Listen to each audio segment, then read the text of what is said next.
इस प्रकार से कीजिए और काउंटर केस करने का मौका मिल जाए। भाजपा का पूर्व विधायक प्रतिनिधि टॉयलेट करता है और सिगरेट का छल्ला उड़ाता है। गोली मार दिया, वो तो बच गए, ऊपर वाले की कृपा थी। अब तक आरोपित के घर पे पुलिस प्रोटेक्शन क्यों नहीं दिया गया था? 4-5 हजार लोग थे, वो कहीं पटना से गए थे क्या? उन्होंने कहा कि पिपरा से आप चले जाइए, शॉर्ट पड़ेगा। मुझे क्या मालूम था कि उसी पिपरा के रूट में आरोपित का घर है। 3 दिन तक चक्कर कटवाते हैं, उसके बाद में एफआईआर लॉन्च होती है। ये कोई लिखा हुआ था क्या, मुहर मारा हुआ था क्या कि ये यादव हैं, यादव हैं, यादव हैं? और ऐसे ऐसे एफआईआर से संतोष रेणु यादव और लालू प्रसाद यादव के दीवाने नहीं डरा करते हैं। मोतिहारी की एक घटना आपको याद होगी। कुछ दबंगों ने एक व्यक्ति को पकड़ा, उसका बाल मुड़वा दिया और उसके बाद उसे थूक चटवाया गया। इस पूरे मामले को लेकर के इलाके और बिहार की हर जगह बदनामी हुई, लेकिन संतोष रेणु यादव वहां पहुंच गया और पहुंचने के बाद इल्ज़ाम ऐसा लगा इनके ऊपर कि इन्होंने जातीय हिंसा भड़काने की कोशिश की और जो 26 लोगों पर एफआईआर हुई, उस एफआईआर में आपका पहला नाम था। आप लोग तो बोलते कि हम शांति दूत हैं, तेज प्रताप यादव के अनुयायी हैं और आप वहां जा करके आप लोगों ने दंगा भड़काने का प्रयास किया, ऐसा इल्ज़ाम है आप पर? शांति दूत बिल्कुल हैं, और जो हमारे भगवान हैं परम आदरणीय लालू प्रसाद यादव जी, हमारे जो गुरुदेव हैं माननीय श्री तेज प्रताप यादव जी, इनका मैसेज ही रहता है कि समाज में शांति और सौहार्द का वातावरण कायम कीजिए। जिस प्रकार से भाजपा पूरे देश में गरीब लोग को, शोषित लोग को, अल्पसंख्यक को, दलित महादलित पिछड़ा वर्ग को टारगेट कर रही है, दबा रही है, मानसिक उत्पीड़न का सामना करना पड़ रहा है इन लोगों को, ये बहुत ही शर्मनाक बात है एक हिंदुस्तानी होने के लिए। आपने देखा उत्तर प्रदेश के सहारनपुर में क्या हुआ? भीम आर्मी चीफ बड़े भाई चंद्रशेखर आज़ाद रावण जी को गोली मार दिया, वो तो बच गए, ऊपर वाले की कृपा थी, तमाम देशवासियों की दुआएं थी। अभी मध्य प्रदेश में क्या हुआ? एक दलित महादलित समाज के व्यक्ति के ऊपर भाजपा का पूर्व विधायक प्रतिनिधि टॉयलेट करता है और सिगरेट का छल्ला उड़ाता है।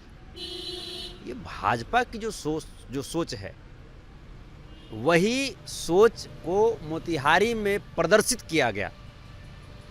मोतिहारी में भी जिस प्रकार से उज्जवल यादव को पैर पे थूक गिरा करके चटाया गया, उसके बाद में बाल छील दिया गया, एक प्रकार से मैसेज था कि कोई भी लोग जो समाजवादी प्रवृत्ति के लोग हैं वो अपने हक की बात नहीं कर सकते। कोई भी लोग हों, वो स्वतंत्रता पूर्वक आप जिंदगी नहीं जी सकते। उनके तलवे तले रहना पड़े, ऐसा ही वो लोग कोशिश कर रहे थे जो सामंतवादी लोग थे। हमने वहाँ पहुँचा, पहुँचने के बाद लोग आक्रोशित थे। ये जो घटना जो प्रशासन के तरफ इशारा कर रही है कि प्रशासन पॉलिटिकल रंग में पूरी तरीके से रंग चुकी है। स्थानीय भाजपा सांसद राधा मोहन सिंह जी का इतना प्रभाव है वहाँ। प्रभाव कुंचित है, सरकार आपकी है, ये तो गलत इल्जाम लगा रहे हैं ना। सरकार आपकी है, मंत्री आपका है, सब कुछ आपका है, तो फिर ये इल्जाम क्या लगा रहे हैं? तो क्या चाहते हैं, योगी आदित्यनाथ नियन भड़काऊ काम कर दें तेजस्वी जी या तेज प्रताप जी या नीतीश जी? लोकतंत्र को मानने वाले लोग हैं हम लोग। संविधान में लिखी गई बातों को हम लोग अपने जीवन में आत्मसात करने वाले लोग हैं। हम लोग किसी भी पुलिस ऑफिसर पे या कोई भी ऑफिसर हो, कोई भी जो सरकारी नौकरी कर रहे हो या प्राइवेट नौकरी कर रहे हो, हम लोग दबाव में किन्हीं को नहीं रखते हैं। स्थानीय जो कैप्टन हैं कांतेश कुमार मिश्र जी, ये तो उनके दायित्व है। ये जो 26 लोगों पे जो उन्होंने एफआईआर किया, एक्सेप्ट कर लिया, तुरंत 1 सेकंड में एक्सेप्ट कर लिया, और उसके बाद दर्जनों के ऊपर अज्ञात एफआईआर लॉन्च किया गया है। मैं पूछना चाहता हूं उनसे कि उज्जवल यादव के घर जाने के बाद मैं कल्याणपुर थाने में करीब करीब आधा घंटा रुका हूं। आप हमें ये बताइए कि आपकी कल्याणपुर थाना की प्रशासन हमें सुरक्षा क्यों नहीं दी? कहीं वहां के स्थानीय एसपी महोदय की प्रशासन वहां विफल तो नहीं हुई? इतनी बड़ी संवेदनशील घटना, इस घटना के बाद पूरे देश में हाहाकार मचा हुआ था, आक्रोशित थे लोग, जितने भी समाजवादी लोग थे, चाहे किसी भी जाति किसी भी धर्म के लोग हों, आक्रोशित थे वो। अमानवीय तरीके से मानवता को शर्मसार करने वाली ये घटना थी। आखिर पीड़ित परिवार के घर पे पुलिस प्रोटेक्शन क्यों नहीं दिया गया था अब तक आरोपित के घर पे पुलिस प्रोटेक्शन क्यों नहीं दिया गया था, आप ये बताइए।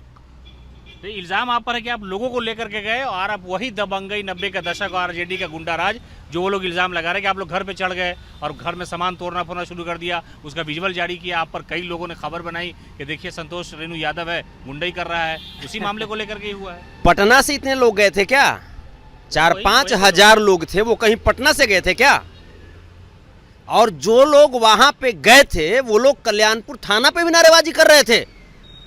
मैं आपके चैनल के माध्यम से मैं पूछना चाहता हूं जिले के कैप्टन कांतेश कुमार मिश्र जी से कि आखिर आपकी प्रशासन क्या कर रही थी।